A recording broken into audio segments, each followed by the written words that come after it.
Hey yo hey, hey be a way yo, hey yo hey, hey be a way yo, hey yo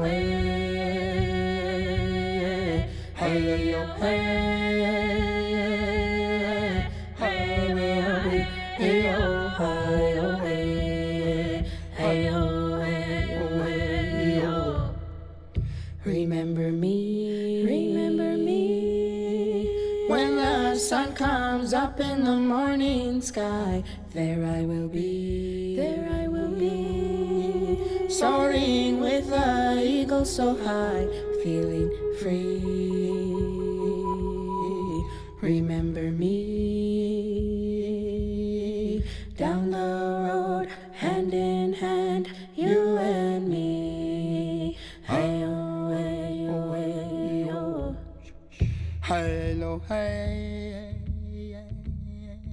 hey, be a way yo, hey yo hey, hey be a way yo, hey yo hey yo hey, hey be a way yo, hey yo hey yo. Remember me, when the sun comes up in the morning sky.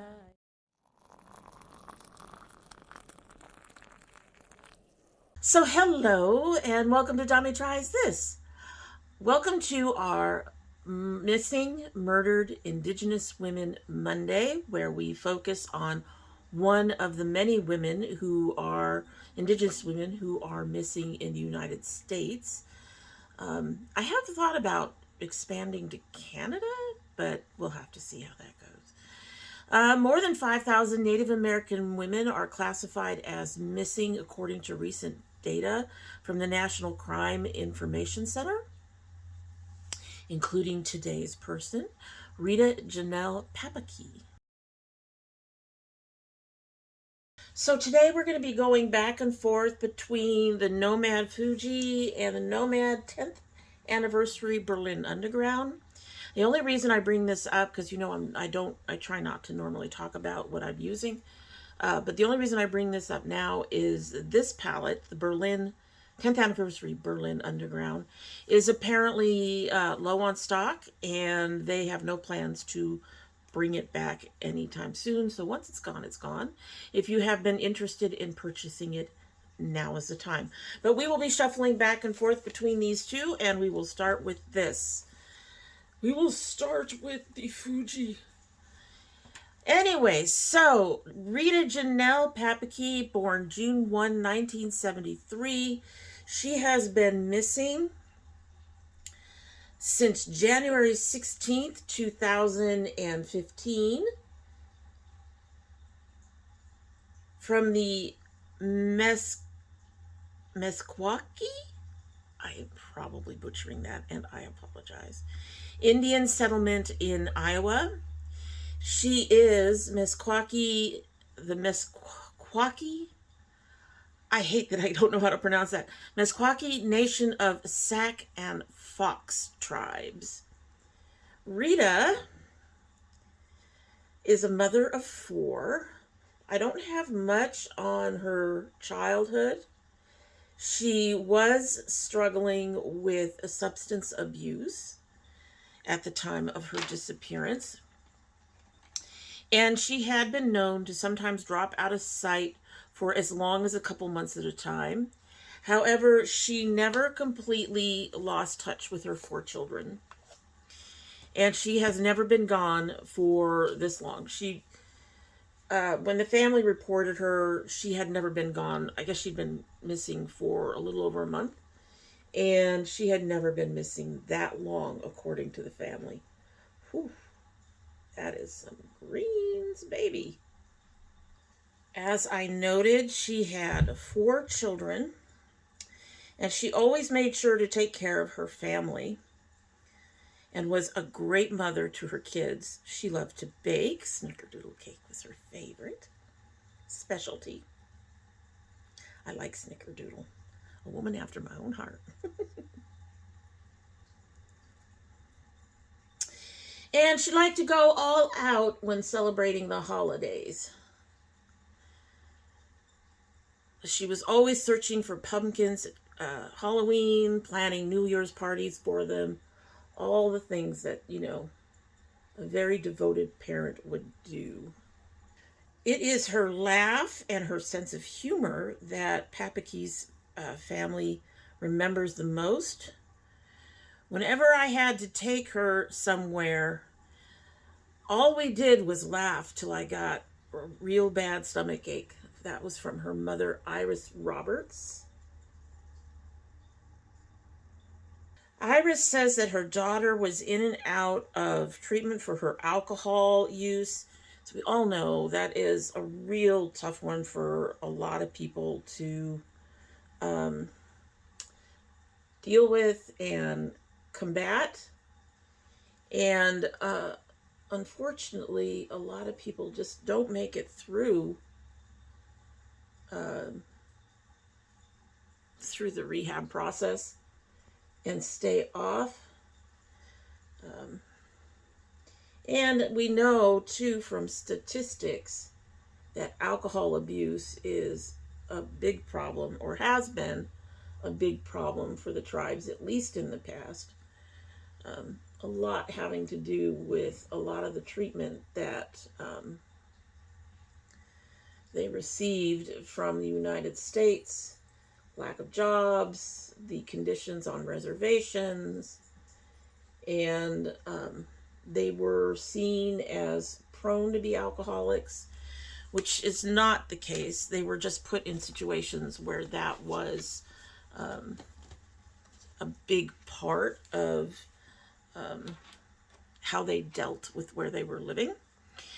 At any rate, so Rita would not be all that different than many other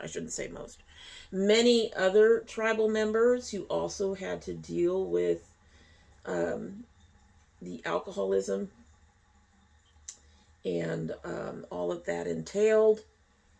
So, as her mother said, she was in and out of rehab. We've heard that story a lot of times. But later, Rita got involved with a man. I know you all were waiting for it, right? A man who was using methamphetamines. She's also heard all kinds of rumors that, including the possibility that Rita was the victim of sex trafficking. Every year on her birthday, Iris makes a cake and for Rita, and the entire family releases balloons. Since her disappearance, her oldest daughter has given birth to a son. So that's the limited background I have on Rita. It's one thing that I have noticed that a lot of these have in common is that, especially if the missing person is an adult, is that we won't have a lot about their growing up and all of that. So, but that's what we have on Rita and her background. She's a mother of 4. She was always highly involved with her kids. And I just not like where she has disappeared in the past before. She hasn't usually been gone this long. And she has been battling some demons with substance abuse. When Rita's mother last saw her, Rita had said, just go drop me off at the casino. And Robert said, okay, and I backed up and I dropped her off in the front. And the last time she saw her, she was walking into the casino. Rita said, I love you. Then she walked into the dark casino, and that was the last time that the family has seen her. Rita, 41, was last seen leaving the Meskwaki Bingo Casino Hotel in Tama, Iowa at 1 p.m. After several weeks of not hearing from Rita, and after she didn't pick up a paycheck, her family feared for the worst and filed a missing persons report in February 18th of 2015. They called the family, filed a missing persons report as they're supposed to do, and then waited patiently for days, weeks, months, now years, but received no answers. Police initially believed she may have gone to the Des Moines area or to the Cedar Rapids area, but this was never confirmed. Then they had the FBI, the DCI involved, and they were coming around at first, and they said they tried to find her. With state and federal help, the search for Rita expanded, but despite additional resources, she has remained missing. So, you know how we've talked about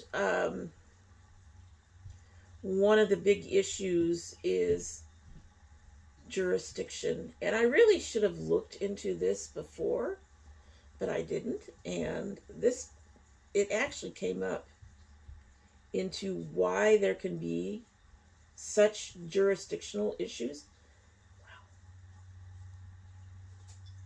when it comes to Native American disappearances. So tribes are under the federal jurisdiction, meaning they can't rely on state resources when they go missing.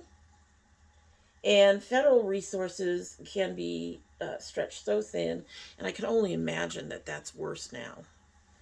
We all know that the current occupant of the White House does not care about brown people in the least.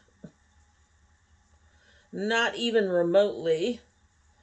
So I'm sure that any issues that were going on before, this year have gotten worse since that particular inauguration. But as I was saying, so the FBI can often take more time than the state can assist. Said Meskwaki Police Commissioner Mark Baer. In this case, the family also hired a private investigator. But again, Rita remains missing to this day, unfortunately. She has been lucky in the fact that her case has actually had some renewed interest over the years. Her aunt, Una Young Bear, has feared the worst. Having other people come in and, with their horses and dogs, and they had a helicopter out at one point, and I think it started to sink in, that she was missing. That's what she said. After years with no results, Rita's case eventually went cold, as they all do, leaving her family to search for Rita alone, again, as they all do. Some of that is probably expected for any family with a missing family member that has gone for a long period of time. There are limited officers, there's limited options.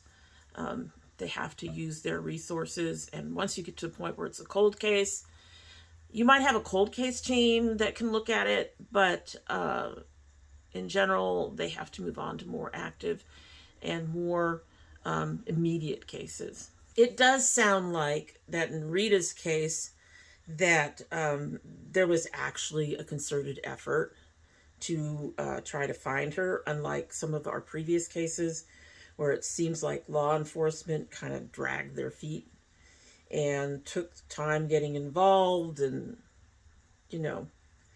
I also imagine that since there was at least a month between the last time the family saw her and when they actually reported her, and I'm not blaming them in any way, A lot of these missing places say you have to wait at least a certain amount of time.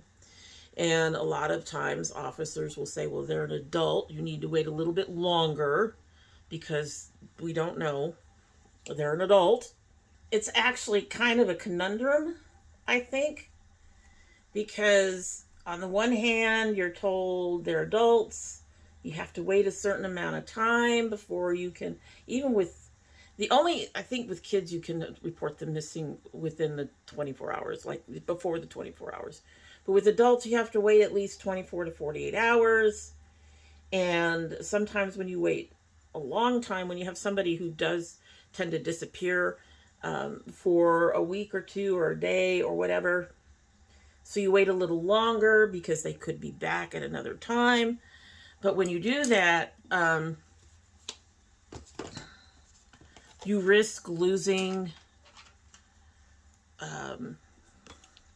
evidence. And after a few years, like we're looking at now, people have moved on. Evidence is definitely gone. So it is a conundrum. You have to wait because they may not actually be missing. But at the same time, if you wait too long, you're looking at evidence being missing, being gone, stuff like that. So that's a balancing act that I don't envy for the families or for law enforcement, to be honest with you. That balancing act between this person is an adult and should be able to make the decisions to be wherever it is they're going to be, or how long do you wait before the evidence is gone.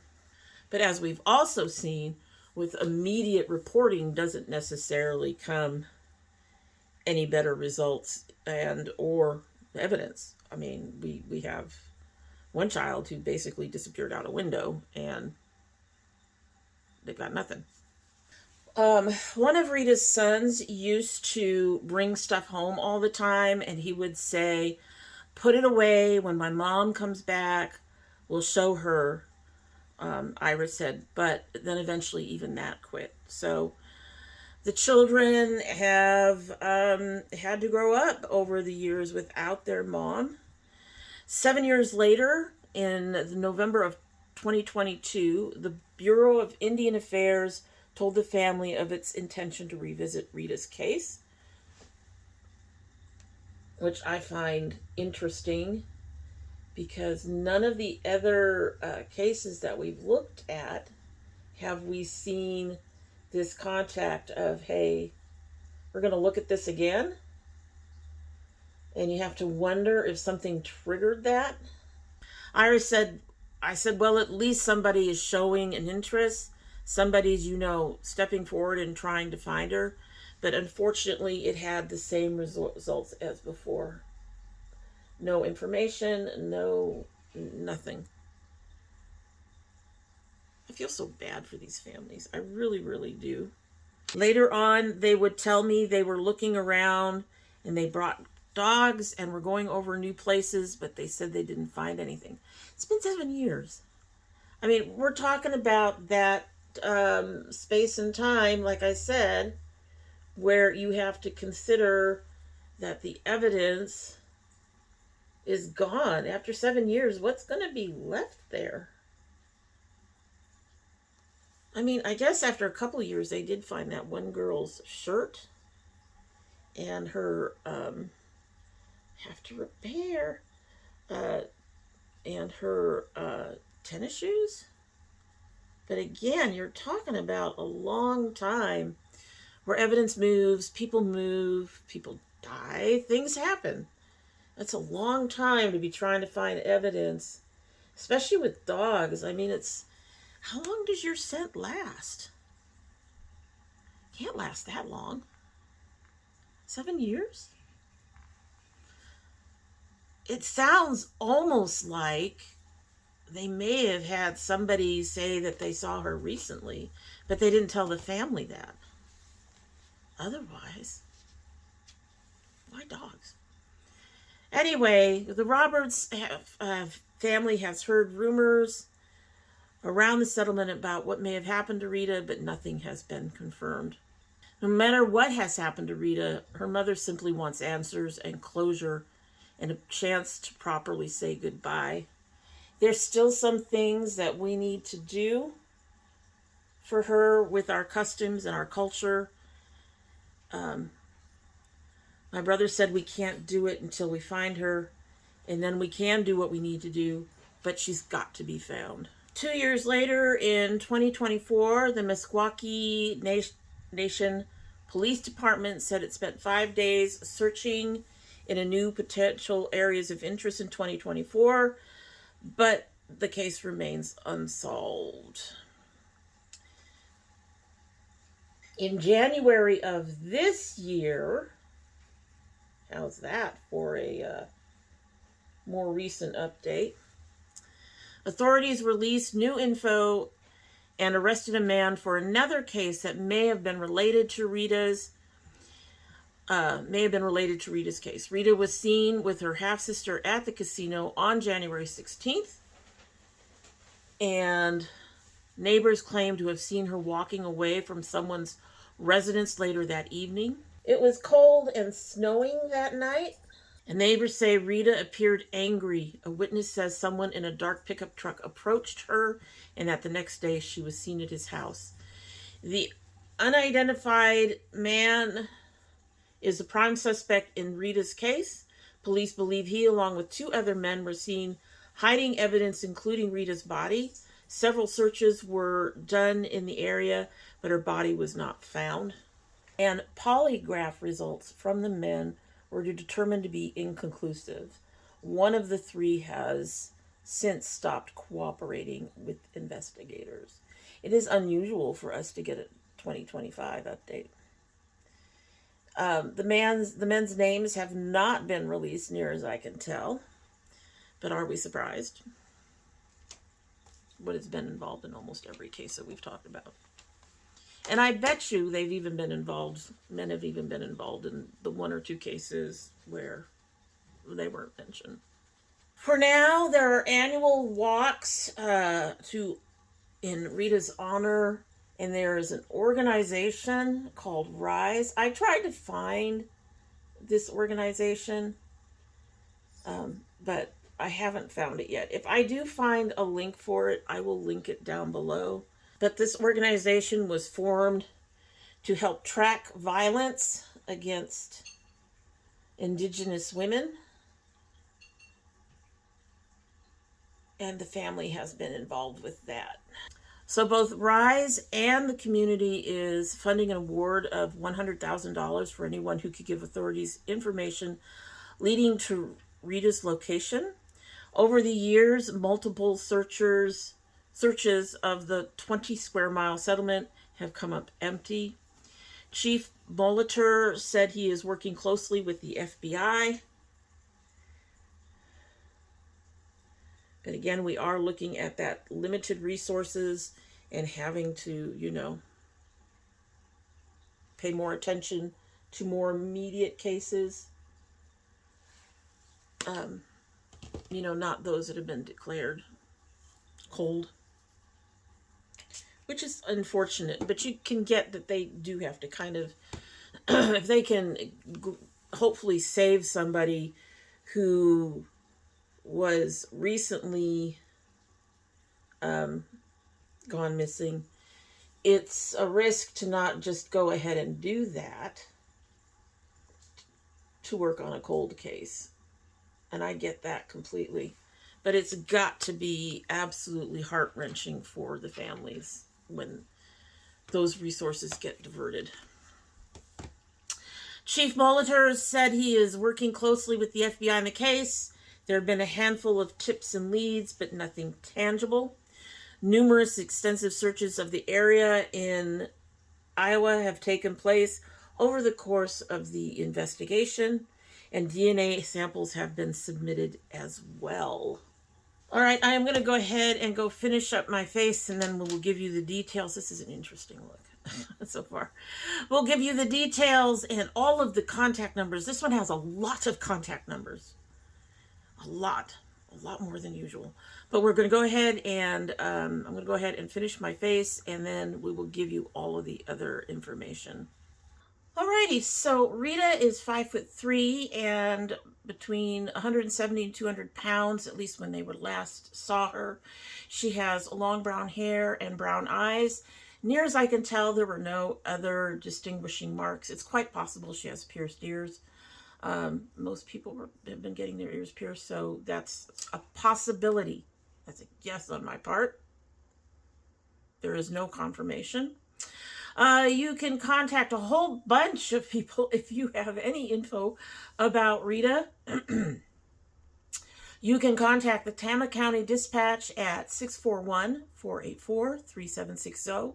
Like usual, all this stuff will be listed down below. The Meskwaki Tribal Police at 641-484-4844. The Iowa Missing Person Information Clearinghouse at 515-725-6036 or at mpicinfo at dps.state.ia.us. You can contact the BIA Missing and Murdered Unit by texting 847411, calling 1-833-560-2065, or emailing ojs_mmu@bia.gov. Her case number is 15-001969, and I am, there's something called the NaMus, NaMus. It is a National Information Clearinghouse and Resource Center for missing, unidentified, and unclaimed person cases across the U.S. She has been entered into that, and that number is MP28859. I am not quite sure how that one helps. I believe that is a DNA database, and they got no hits on that when they did a search through there. The fact that this case actually has had some recent activity is a good sign. Again, they haven't seen her, they haven't actually found her. But if you think you might have information, do please come forward and talk to someone and let them know. The family would appreciate any and all information that anyone might have, or possibly have, or think they have. You never know if you were in, around the Meskwaki, the casino at the time. I hate mispronouncing things, and I'm sorry if I've been butchering that to anybody from the area. But if were around the casino at the time, maybe you saw her and didn't realize it. Think about it. You never know. Consider, just consider what's, your presence there, and anything you may or may have seen, may not have seen. If you haven't seen it, you can't consider it.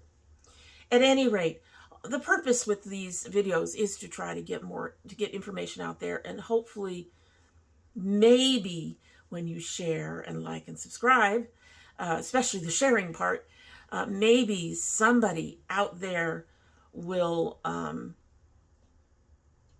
hear about the case, and a light bulb will go on for something that they saw or were involved with or heard or anything. And I know the families would really appreciate it if you came forward with that information. However tiny it is, they want to know. They want to have some closure on their families.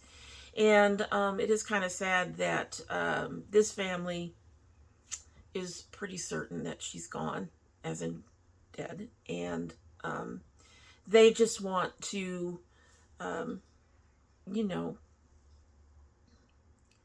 follow the traditions of their people when it comes to her last rites and the things that they need to do. And they need her to be able to do that. So I hope like I said, if you have information, that you will honor that and come forward, even if it's just a tiny little bit of information.